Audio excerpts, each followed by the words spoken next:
My name is Keith Cook. I'm British fencing champion, 6 times Commonwealth medalist. I stumbled into the sport at age 11 years old and it's transformed my life ever since. I was brought up in Pilton, a disadvantaged area of Edinburgh. When I looked out my window, all I seen was concrete. I had one dream when I was younger, and that dream was to have a garden. That was it. I didn't want to be Olympic champion, world champion, all I wanted was a garden, but I didn't know how I was going to get it. To make things harder for me, I had quite a disruptive family life. My father was an alcoholic, drug addict, domestic violence, and we moved away from my dad when I was 8 years old, and we ended up in Pilton. I found it hard in school. I was usually the one in the back of the class, arms crossed, avoiding eye contact at all costs. The reason for that is because I'm dyslexic. I find it hard reading and writing, so I didn't have that mental toughness to put my hand up in class and ask a question, because I felt vulnerable, I felt angry, frustrated. I didn't know why I was finding certain things hard. So unfortunately it came out in a negative way. I was mucking about in class to hide that I was having problems. But there were certain subjects in school that I did like, and of course that was PE. I didn't have a phone or a telly in my house. We were really poor. I hardly had a pair of trainers. And I was lucky because my gran did have a telly, and that was my first glimpse of fencing. It was Star Wars. I remember sitting in front of the telly and watching Luke Skywalker press his button and a blue neon light comes flying out. I thought, how cool is that? And I remember rolling up a paper, sellotaping the end, and fencing my gran, and forgetting the problems I was having at home in Pilton and at school.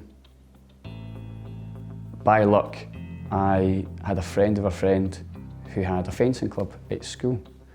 I didn't have a fencing club at my school, and he had one of the swords. When I went along to his house, he had one of the swords of foil in his house, and he says to me, "Keith, why don't you come along to my school championships and see what it's all about?" And I thought, that's just for posh people. And I thought, I was basically trying to make excuses of why I shouldn't actually go. I found it hard being around certain people having a speech impediment, being out my bubble of Pilton, what I knew so well. Being out there actually scared me. But I remember talking to my mum about it, and Mum was such an inspirational figure in my life. She goes, "Keith, if you don't go, you'll never know. You have to step out your comfort zone." And when I went along, I couldn't believe how amazing this sport was. I felt like something out of a James Bond film, putting on the mask, all the kit, attacking, defending. The coach there was really encouraging, a guy called Norrie Miller, who showed me how to attack, how to defend. I got to fence a few people. I remember running back home and saying, "Mum, I found my sport, that's fencing." She's going, "Fencing? Nobody in Pilton does fencing." I said, "I don't care what everybody else does. I want to be me. I want to do something different." But if you want to get better at something, of course, you have to train. So Mum found out where the local club was, and it was at the Commonwealth Pool. It's 5 miles there and 5 miles back. Mum couldn't afford bus fare, but she could afford one night a week for me to train. So I used to run or borrow my friend's bike and cycle 5 miles there and 5 miles back once a week on a Wednesday. And it taught me skills that stay with me to today. If you want to achieve something, you have to work hard for it, and nobody's going to put a medal around your neck just for the sake of it.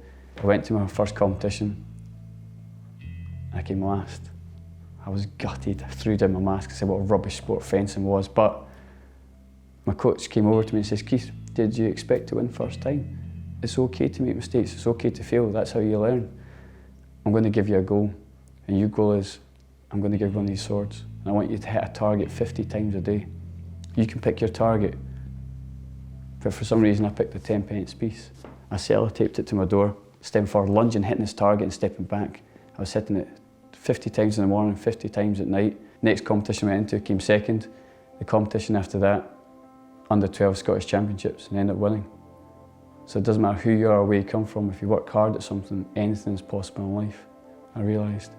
I started to build enthusiasm for school, that it was okay to make mistakes and put my hand up in class. I also had this confidence to actually put my hand up, and I wasn't bothered what other people were thinking, because I had now 2 different sides of me.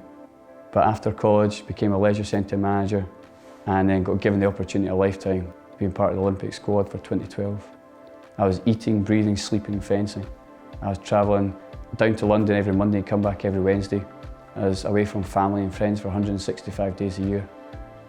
But I was living the dream. When it's a cold day, everybody wants to be beside a radiator because it radiates heat. It's like certain people. They radiate encouragement, enthusiasm, and make you feel really good. You want to be around them like your friends and family. I'm teaching over 1,200 children a week how to fence. But through my failures and my setbacks, I'm trying to develop the next generation to unleash their potentials. I'm trying to make their learning curve faster than it was mine. I don't want them to be me, I want them to be them. I want them to eclipse me. I want them to do bigger and better things. But in order to do that, I've got goals. My goals are to start a charity, to develop the next generation of children coming through. I'm looking at helping these children, and that'll have a knock-on effect to their generation as well, and their children. And who knows, might have 5 Olympians. And now, one of my goals is I'm training for the next Commonwealths. So I'm getting up most mornings at 6 o'clock to get in the gym for 6:30 till 7:30. I'm training about 4 hours a day. But my dream now is that 1 medal that I'm missing. I've got 4 silver and 2 bronze. I'm looking for that elusive gold medal. And I'm training hard because I know that it's not just going to lie on my lap. I have to go out there and get it. It's going to take hard work.